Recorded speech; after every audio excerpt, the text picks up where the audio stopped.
Welcome back. I'm excited to announce that Hogwarts Legacy works on the Steam Deck, but there are a few issues. I have to start out saying that Hogwarts Legacy works great in the beginning, and then it degrades until you get to Hogwarts, and then you really have to fine-tune those settings to get a decent experience. Nonetheless, I still loved playing on the deck more than I liked playing it on my beefy PC, and the world is such a beautiful place to be in, even though it can be a little slow at times. Seeing the just Hogwarts come to life like never before. You never saw it in the movies. The movies were good, and I enjoyed them. This is much better and has more magic in it than the movies ever had. The universe shows that it was the magic all along, not just the actual performing magic with the wand.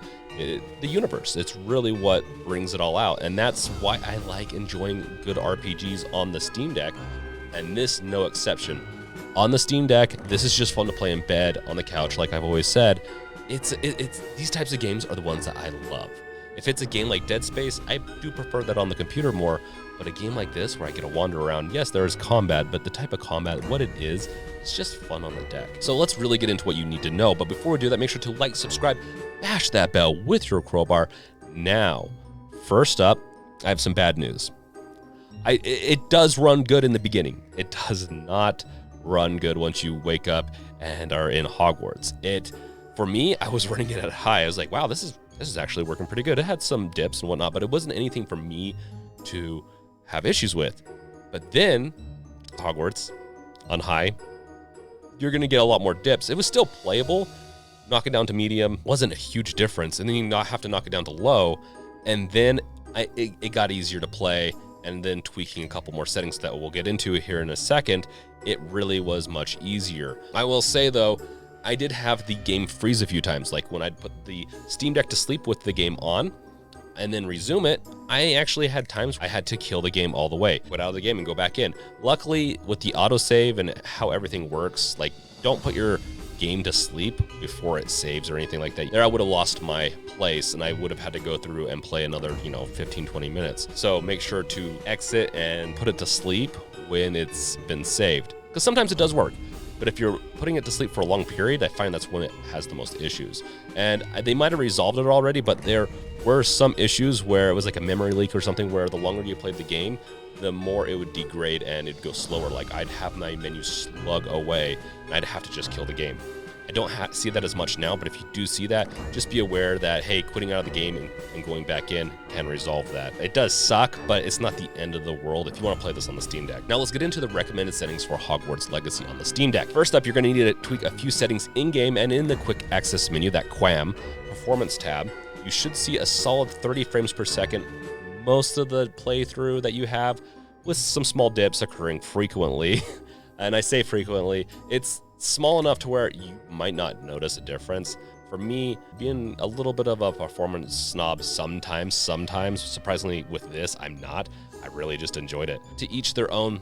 For me, these are the settings I ended up using. Was if you go into game settings, display options, and then you set the upscale type to AMD FSR 2, then upscale mode AMD FSR 2 to quality, and then upscale sharpness 0.2, slide that over. It should all be defaulted to about what this is. So if you turn on AMD FSR 2.0, which as of recording this video is not default, which is weird. It should be, since this is a verified game. You'd think that devs would have done a little bit better job of recommended settings for the Steam Deck as it's verified, but that's okay.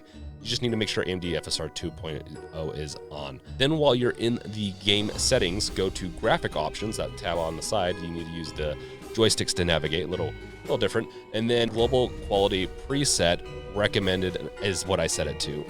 What it does set it to is low. If you want to just make sure it stays to low, they don't change anything there, then you can just switch that to low. Now, if you're really brave, if you don't mind a little bit more dips, which, to be honest, I was playing it on medium for a while, it didn't seem too much worse, and just get a little bit better clarity in the game, you can set the global quality preset to medium, and it won't be too much worse. Some people are claiming they can get highs, whatever. It's usually in the beginning of the game.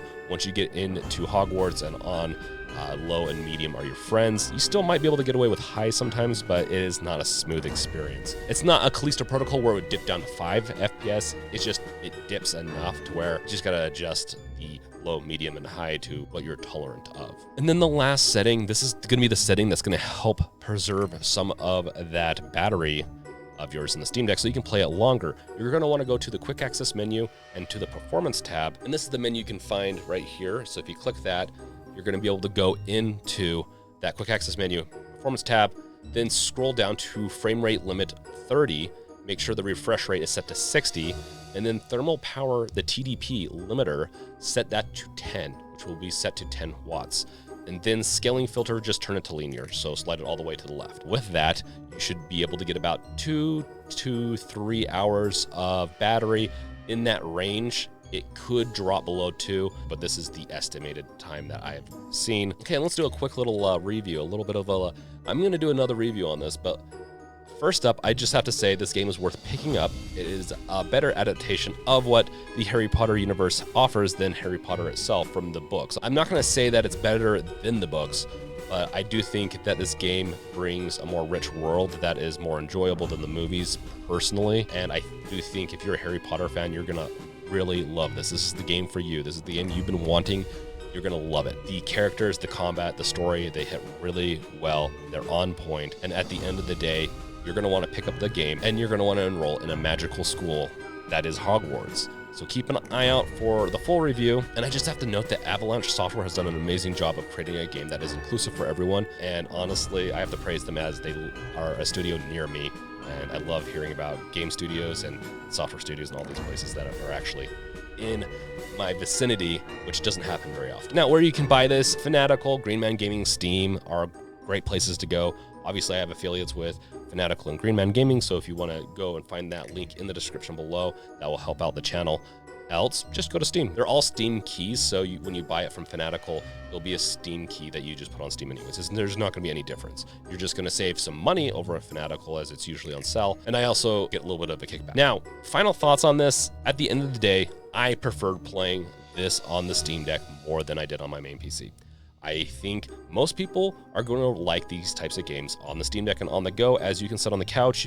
It's a rich story that sometimes will have cutscenes that can last minutes to where you just want to be doing something else. Let's say cooking food real quick. You can watch the cutscene, or you just wake up and you're like, I just want to relax a little bit and enjoy my Saturday morning and not have to get up and go to my computer.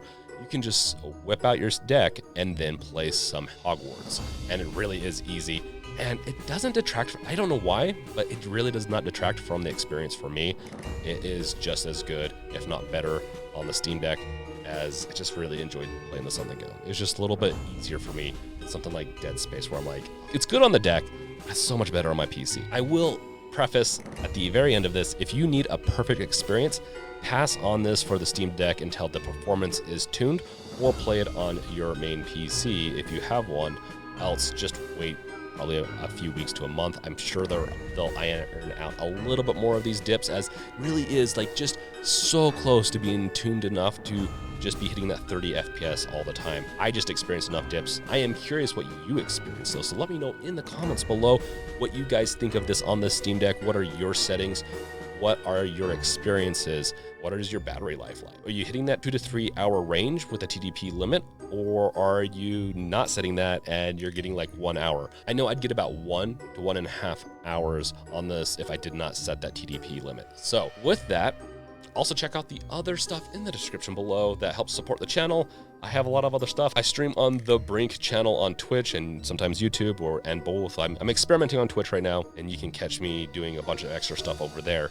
And then also you can check out the Deck Revealed project, which I am still working on.